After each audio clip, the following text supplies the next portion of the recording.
오늘은 믿음의 조상이라고 일컫는 아브라함이 가는 곳마다 하나님께로부터 복을 받을 수 없었던 그 결정적인 이유를 살펴보면서 은혜를 나누도록 하겠습니다. 아브라함의 믿음을 잘 보여주는 대표적인 모습은 아마도 하나님 앞에 제단을 잘 쌓는 일이 아닐까 싶습니다. 아브라함은 살아가면서 공식적으로 성경에 보면은 총 한 4번 정도 이렇게 하나님 앞에 제단을 쌓는 모습을 소개하고 있습니다. 이를테면 오늘 본문에도 나오지만 세겜, 그 다음에 베델, 그 다음에 헤브론, 모리아 이렇게 해서 4번 공식적으로 하나님 앞에 제단을 쌓았습니다. 그렇다면 아브라함이 왜 제단을 쌓았는지, 그리고 그 제단의 의미가 무엇인지, 그리고 그 말씀이 오늘 우리 가운데 어떤 모습으로 적용을 돼야 될지를 살피면서 또 은혜를 나누도록 하겠습니다. 자, 아브라함이 첫 번째 쌓은 제단은 세겜에서 쌓은 제단입니다. 한번 사진 한번 보여주세요. 자, 여기 보면은 제류에 세겜 있죠. 이게 이렇게 또 크게 보여주시네. 이게 보여야지 영안이 밝은 것이 아니라 시력이 좋은 사람이라고 말을 하려고 했더니 확 이렇게 다 보이죠? 세겜. 자, 세겜입니다. 이 성경에서 세겜은 굉장히 중요한 땅입니다. 아브라함이 가나안 땅에 들어와서 첫 번째 제단을 쌓은 곳이 바로 세겜입니다. 이 세겜은 샤캄이라는 단어에서 유래되었습니다. 샤캄이라는 뜻은 아침에 일찍이 일어나다, 진지하게 행하다. 아침에 일찍 일어나다, 진지하게 행하다, 뭔가 좀 감이 잡히는 거 없습니까? 이런 뜻에서 유래되었는데, 이러보건대 아브라함은 아마도 아침 일찍이 이 제단을 쌓지 않았겠나 싶습니다. 자, 성경 5절서 7절 오늘 메인 본문인데 한 번 더 읽어주세요. 아브라함이 그의 아내 사레와 조카 롯과 하란에서 모은 모든 소유와 얻은 사람들을 이끌고 가나안 땅으로 가려고 떠나서 마침내 가나안 땅에 들어갔더라. 아브라함이 그 땅을 지나 세겜 땅 모래 상수리 나무에 이르니 그때 가나안 사람이 그 땅에 거주하였더라. 여호와께서 아브라함에게 나타나 이르시되 내가 이 땅을 내 자손에게 주리라 하신지라. 자기에게 나타나신 여호와께 그가 그곳에서 제단을 쌓고. 아멘. 아이고, 우리 예영 집사님 목소리가 어째 그래 좋소. 설교보다가 말씀을 읽을 때 더 은혜가 되는 것 같아요. 여러분 어때요? 그렇구나. 자, 우리 이제 메인 본문은 5절서부터 7절까지인데 그 앞에 아브라함의 소명, 부르심에 대해서는 12장 1절서부터 3절까지 기록을 하고 있습니다. 자, 그런데 4절에 보면은 하나님께서 1, 2, 3절에 말씀하신 그 말씀을 4절에 보면은 아브라함이 이제 받은 바 말씀대로 순종해서 진행을 합니다. 그러니까 받은 것을 몸으로 직접 행동으로 액션을 취하는데 4절에 보면은 이에 아브라함이 여호와의 말씀을 따라 갔고 롯도 그와 함께 갔으며 아브라함이 하란을 떠날 때 75세였더라 그렇습니다. 그리고 이제 오늘 메인 본문이에요. 일찍이 아브라함은 하나님께로부터 부르심을 받고 고향을 떠나서 또 가나안 땅 하나님께서 약속하신 그 땅에 들어갔고 세겜 땅에 도착했습니다. 그리고 아브라함은 그곳에서 하나님의 음성을 듣고 첫 번째 제단을 쌓았습니다. 여기서 중요한 사실은 아브라함에게 있어서는 아직 그 땅에 비록 들어왔지만 아무것도 아직까지 되어진 것은 아무것도 없습니다. 이를테면 아브라함이 현재 머물고 있는 그 땅도 아브라함의 땅이 아니에요. 그리고 하나님께서 하늘의 별과 같은 많은 자녀들을 주겠다라고 말씀하셨는데 아직은 자식 하나도 없는 상태입니다. 하지만 그럼에도 불구하고 그는 하나님께 감사의 제단을 쌓았다는 것입니다. 왜 쌓았을까요? 아브라함은 하나님께서 말씀하신 그 약속의 말씀을 신실하게 믿었기 때문에 하나님 앞에 감사의 제단을 쌓을 수 있었던 것입니다. 사랑하는 성도 여러분, 믿음은 결과를 보고 반응하는 것이 아니라 믿음은 약속을 붙들고 반응하는 것인 줄 믿습니다. 그러므로 세겜의 제단은 하나님께서 아직도 아무것도 저에게 보여준 것이 없지만 나는 하나님께서 약속하신 그 약속의 말씀을 믿습니다. 이 약속의 말씀을 믿고 하나님 앞에 세겜의 제단을 쌓은 줄 믿습니다. 히브리서 11장 1절에 보면은 믿음은 바라는 것들의 실상이요 보이지 않는 것들의 증거니라고 말씀하고 있습니다. 그러므로 우리의 삶에도 이러한 세겜의 제단이 필요합니다. 아직 아무것도 이루어지고 되어진 것은 없지만 하나님의 약속의 말씀을 굳게 믿고 그 약속을 이루어주신 하나님 온전히 신뢰하면서 하나님 앞에 감사의 예배를 드리는 제단을 쌓는 이 자리야말로 믿음의 첫 단초같이 중요한 자리가 되지 않을까 싶습니다. 자, 두 번째 쌓은 제단은 베델의 제단입니다. 지도 다시 한번 보여주세요. 자, 베델, 센터에 있는 베델, 베델인데 이 베델은 두 단어가 합성어가 된 단어입니다. 바이트와 엘이라는 단어가 합성된 그 단어인데 뜻은 하나님의 집이라는 뜻입니다. 그러므로 베델은 성전과 하나님 이 둘 다 관련되어 있는 지명입니다. 자, 8절 한번 읽어주세요. 거기서 베델 동쪽 산으로 옮겨 장막을 치니 서쪽은 베델이요 동쪽은 아이라. 그가 그곳에서 여호와께 제단을 쌓고 여호와의 이름을 부르더니. 자, 아브라함은 아까 어디에서 첫 번째 제단을 쌓았다 그랬죠? 세겜에서. 그리고 세겜에서 위로 올라갔어요, 옆으로 갔어요, 아래로 내려왔어요. 아유, 정신들을 이렇게 놓지 않고 대답을 잘해줘서 고맙습니다. 자, 세겜에서 아래로 베델로 내려왔다고 그래서 이동을 하고 또 그곳에서 제단을 쌓았다. 그리고 그곳에서 제단을 쌓고 자, 이름을 부르는데 누구의 이름을 부르냐면은 바알의 이름을 부르지 않고 여호와의 이름을 불렀다라고 말씀하고 있습니다. 이러한 모습은 단순히 제사만 드리는 의식적인 이런 행위만 한 것이 아니라 하나님과의 관계성을 얘기하는 것입니다. 아브라함은 그곳에서 하나님을 찾고 하나님을 부르고 하나님 앞에 예배했다는 말씀입니다. 자, 여기서 우리는 중요한 교훈을 발견할 수 있는데 우리가 살아가는 인생의 삶은 변수가 정말 많습니다.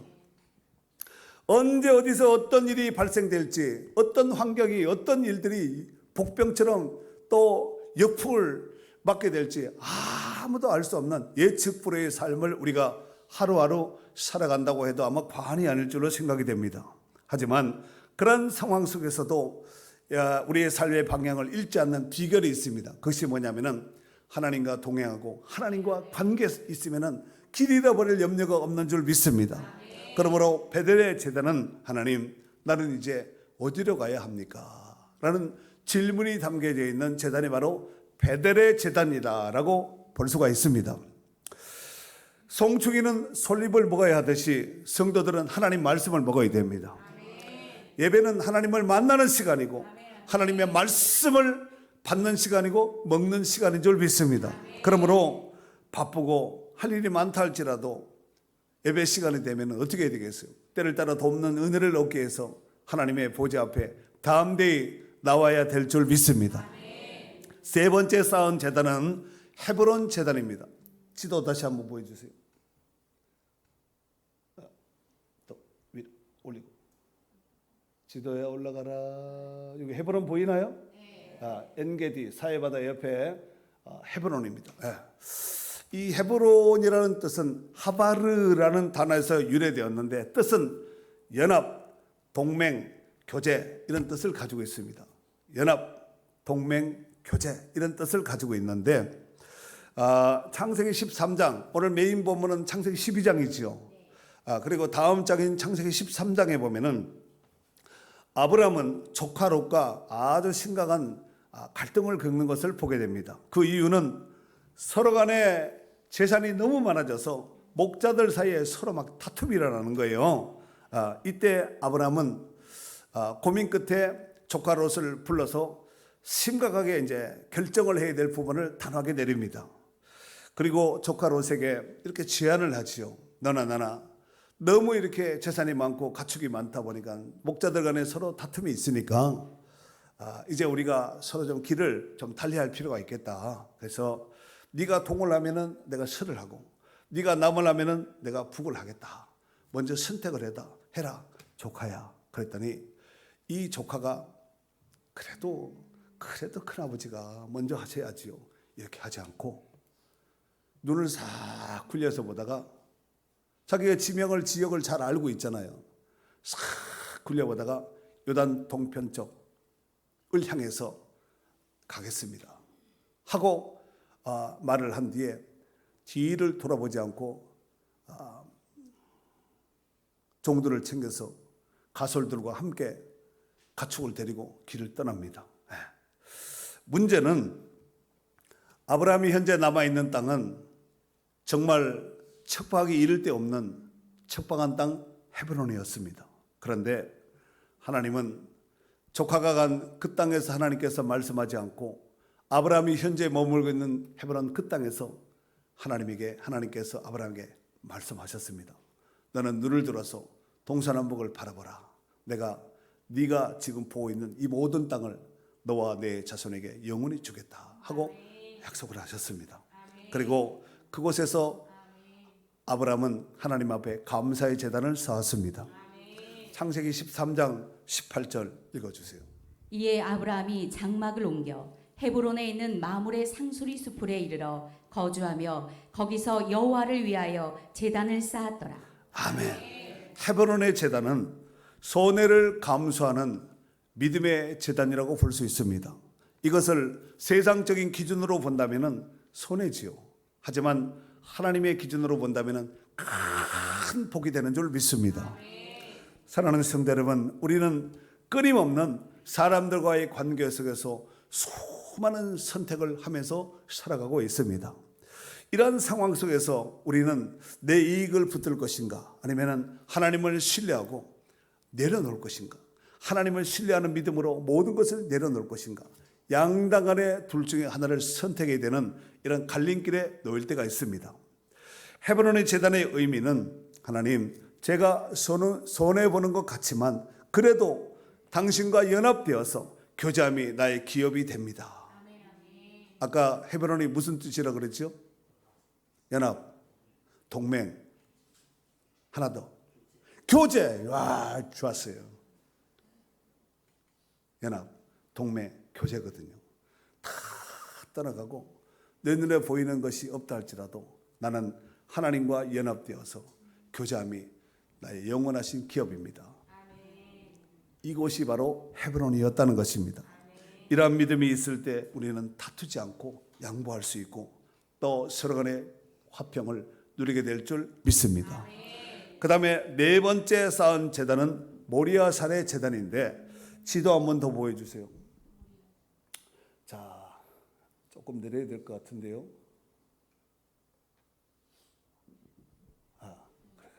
예루살렘. 예루살렘. 이 점 보이나요? 네. 점이 여기도 있고 여기도 있는데 이걸까요? 저걸까요? 요걸까요? 요걸까요? 둘 중에 하나는 50%인데 가운데 안에 있는 거 모리아입니다.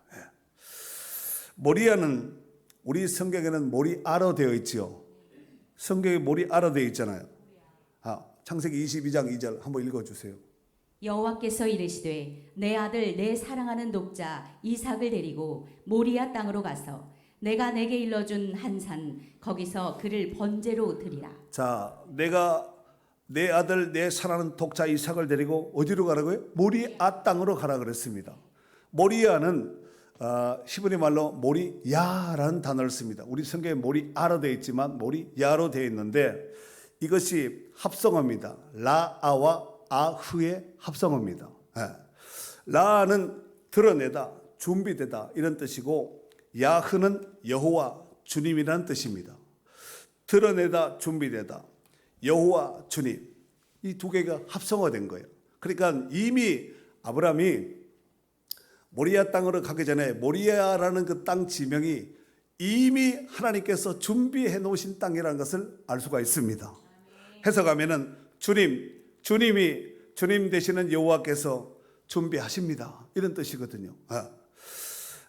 그래서 하나님께서 아브라함에게 네가 사랑하는 아들 내 독자를 데리고 모리아 땅에 가서 거기서 행복하게 살아라 이렇게 하지 않고 잡아서 죽이는 번제로 제사로 드리라 그랬습니다.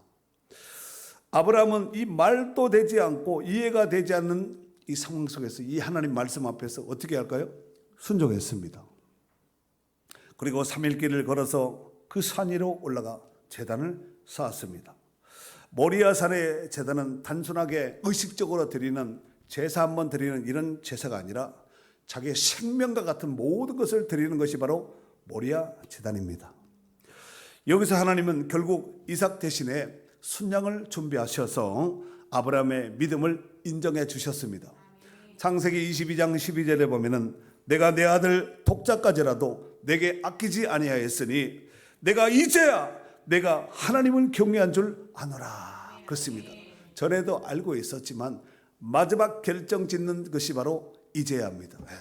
그렇죠. 무슨 계약서를 쓰고 뭐 아이들이 뭐 시험을 쳐서 이렇게 한 상황 속에서 합격 내지는 도장을 마지막 도장을 찍어주는 합격 인증 도장을 찍어주는 마지막 도장과 같이 이제야 내가 하나님을 경외한 줄 내가 알았다 하고 합격 도장을 찍어준 것이 모리아거든요.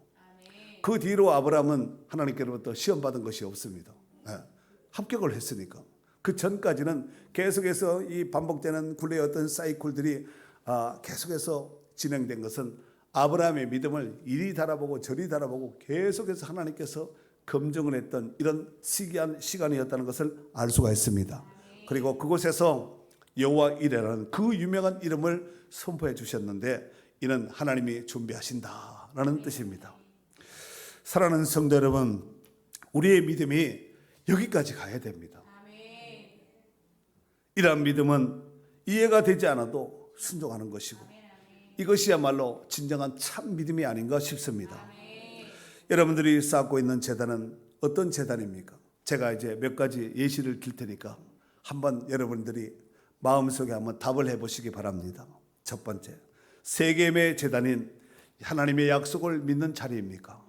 두 번째, 베델의 제단인 하나님을 찾는 자리입니까? 세 번째, 헤브론의 제단인 모든 것을 내려놓는 자리입니까? 네 번째, 모리아 산의 제단인 하나님을 절대 신뢰하며 전부를 드리고 헌신하는 자리입니까? 아브라함의 인생은 하나님 앞에서 끊임없이 제단 쌓는 삶의 여정을 살았다고 해도 과언이 아닐 줄로 생각이 됩니다. 그리고 그 제단을 쌓을 때마다 하나님을 신뢰하는 믿음이 점점 깊어졌고 커졌다는 사실입니다. 사랑하는 성도 여러분, 오늘 우리에게 이 네 산 외에 또 다른 한 산이 있으니 바로 우리 주님께서 우리의 죄를 대속해 주신 골고다 언덕의 산인 줄 믿습니다. 요한복음 19장 17절 읽어주세요. 그들이 예수를 맡음에 예수께서 자기의 십자가를 지시고 해골 히브리 말로 골고다이라 하는 곳에 나가시니. 아멘. 자, 그들이 예수를 맡음에 예수께서 자기의 십자가를 지시고 어디를 갔냐면은 집으로 간 것이 아니라 해골 언덕인 해골산으로 올라갔다는 거예요. 골고다 언덕으로 나갔다 그렇습니다. 왜 그렇다면은 해골산인가? 한번 사진 한번 있으면 보여주세요. 어떻게 좀 해골같이 생겼습니까? 네? 어떻게 산이 생겨도 저렇게 생겼죠? 참 묘합니다. 그렇습니다. 해골, 아마 저런 산에는 생명체도 살기가 쉽지 않고 해골이란 이름, 그 지명 이름으로 인해서 사람도 아마 가까이 하기가 쉽지 않으리라 생각됩니다. 그런데 오늘 예수님께서 십자가를 지시고 이 언덕을 오르신 거예요. 어쩌면은 우리가 예수 믿기 전의 상태가 죄 아래, 저주 아래, 해골 아래, 죽음 아래 매였던 자들이 아니었겠습니까? 주님은 그 저주 아래에 놓여 있는 우리를 살리기 위해서 십자가를 지시고 이 언덕을 오르신 겁니다. 요한복음 3장 16절에 보면은 하나님이 세상을 이처럼 사랑하사 독생자를 주셨으니 이는 그를 믿는 자마다 멸망하지 않고 영생을 얻게 하려 하심이라. 그렇습니다. 자, 그렇다면은 오늘 저와 여러분들은 어떤 제단 앞에 서야 할까요? 하나님의 약속을 붙들어야 하는 세겜의 제단입니까? 아니면 방향을 다시 잡고 수정해야 하는 베델의 제단입니까? 아니면 모든 것을 내려놓는 헤브론의 제단입니까? 아니면 모든 것을 온전히 드리는 모리아산의 제단입니까? 아니면 우리 인생의 영원한 선물인 영생의 선물을 주신 은혜의 보좌의 제단입니까? 다 필요하겠지요. 하나님은 지금도 변함없이 우리를 거룩한 예배자로 예배의 자리로 우리를 부르시고 있습니다. 요한복음 4장 23절 이하에 보면 아버지께 참되게 예배하는 자들은 영과 진리로 예배할 때가 오나니 곧 이때라. 아버지께서는 자기에게 이렇게 예배하는 자들을 찾으시니라. 하나님은 영이시니 예배하는 자가 영과 진리로 예배할지니라 그랬습니다. 이사야 55장 6절에 보면은 너희는 여호와를 만날 만한 때 찾으라. 가까이 계실 때 그를 부르라 그랬습니다. 여러분, 때가 항상 열려 있는 것 같지만 때는 영원하지 않습니다. 반드시 때가 되면은 닫힐 때가 있다는 거예요. 열린 문 아래에 있을 때 찾고 열린 문 아래에 있을 때 부르고 하나님 앞에 예배하는 자가 되어야 될 줄 믿습니다. 오늘 우리는 예배를 통하여서 하나님을 만나고 믿음으로 살아가는 법을 배우게 됩니다. 이 시간 다시 한번 우리의 예배의 단의 상태, 제단의 상태, 예배의 상태를 다시 한번 점검해 볼 필요가 있다고 생각합니다. 엘리야 시대에 아합의 폭정으로 인해서 여호와의 제단이 다 무너졌다 그랬어요. 갈멜 산상에서 엘리야는 제물을 올리기 전에 먼저 한 것이 제단을 수축했습니다. 무너진 돌단을 다시 수축해서 그 위에 송아지 각든 것을 올려놓고 간절히 기도했을 때 하나님의 불이 그 제물 위에 돌 위에 도랑 위에 흙 위에 임하여서 싹 핥았다고 성경에서 말씀하고 있습니다. 그렇다면 우리의 예배의 자세는 어떤가?